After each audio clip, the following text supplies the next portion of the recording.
Rita Mendes é uma jovem professora de música com uma presença divertida no TikTok. A DEC Proteste desafiou-a a reunir as grandes dúvidas da sua comunidade sobre IRS Jovem. Serem muito polarizados, um pouco moderados. Isto era um top 5, mas eu acho que este foi um top 4. Mas olha, depois eu mando um e-mail com o resto. Concentrem-se. Hoje estou aqui com a DEC Proteste e vamos responder às perguntas que vocês me fizeram sobre IRS Jovem. Tenho comigo a Magda Canas, que é especialista em finanças e que nos vai ajudar a responder a tudo. Então, a primeira pergunta que muita gente me fez no meu TikTok foi a seguinte: para quem faz 35 anos este ano, ainda pode usufruir do IRS Jovem neste próprio ano? Pode, Rita, mas só em relação ao último ano, ou seja, a partir do momento em que façam 36, deixam de ter acesso ao IRS Jovem. Agora, eu tenho que te lembrar que o IRS Jovem de 2025 é um regime diferente daquele que estava em vigor em 2024, mas o IRS que se vai apresentar agora a partir do dia 1 de abril até junho ainda é o 2024.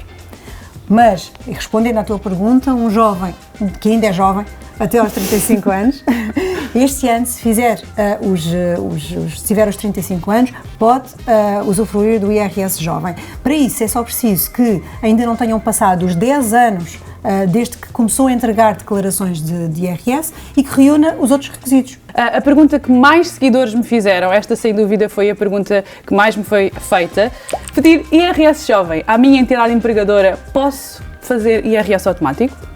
Na próxima declaração de IRS, aquilo que um jovem vai ter de fazer, se já estiver a usufruir do IRS Jovem, que já está a ser aplicado desde 2020, é apenas preencher, manifestarem o interesse em aderir ao IRS Jovem ou em continuar no IRS Jovem, e isso não se faz de forma automática, por enquanto. Vai fazer-se em 2025, mas isso já vai ser a declaração a preencher e entregar em 2026. Depois, também muitas dúvidas em relação ao que é mais vantajoso. Se é mais vantajoso pedir mensalmente o IRS Jovem, portanto receber mais ordenado líquido mensal, ou se é mais vantajoso fazê-lo só na altura de entregar a declaração? Pois, a isso nós não podemos dar uma resposta sem as sopas. E porquê? Porque depende das circunstâncias da vida de cada jovem. Se nós tivermos um jovem, por exemplo, que vive na casa dos pais ainda, que não tem grandes responsabilidades e que o retorno que o IRS Jovem lhe vai dar e que pode ser elevado, pode até chegar, assim, em casos em que o benefício de facto é quase total, aos 5 mil euros ou quase 5 mil euros por ano. Portanto, é substancial. Se o jovem estiver a contar fazer uma poupança, imagina, com esse dinheiro, ou juntar para a entrada de uma casa ou de um carro, se calhar é mais vantajoso esperar pela declaração de IRS e para fazer um encontro. Mas só aqui uma questão: o que o jovem vai receber, quer seja... É o mesmo. É o mesmo? É o mesmo. Isso é importante esclarecer. Sim, o que o jovem vai receber é o mesmo, o momento em que recebe é que é outro. Ok. Se nós, por outro lado, tivermos um jovem que já tem as suas responsabilidades, tem uma renda para pagar, ou uma mensalidade ao banco para pagar, ou até que já partilha a casa com alguém e até já tem filhos, porque isto também é outro esclarecimento que muitos jovens precisam, não é o facto de seres casado ou estares em união de facto, ou de teres já descendentes, que inibe a aplicação do IRS Jovem, claro. Ou seja, continuas a ter acesso a isso. Se tiver esse tipo de obrigações assim periódicas, provavelmente será mais vantajoso ficar ali com uma liquidez imediata e através de quê? De uma taxa de retenção reduzida e adequada ao ano em que tu te encontras. Mas também é importante lembrar os jovens que ao pedirem uma taxa de retenção ajustada não ficam vinculados para o resto do ano a essa modalidade. Trabalhadores independentes, esta é para vocês. Trabalho a contrato, mas além disso também passo recibos. Como funciona o IRS Jovem nestes casos? Jovens que são trabalhadores independentes não podem ter acesso ali à taxa de retenção ajustada mês a mês. Ok. No entanto, na parte do rendimento que esse jovem tem de trabalho dependente, ou seja, com a sua entidade patronal, pode fazer este ajustamento mensal. Ou seja, pode no fundo estar ao abrigo dos dois regimes, de uma taxa de retenção ajustada do trabalho dependente, de, porventura, umas contas feitas afinal no trabalho independente. Nada impede que isso decorra.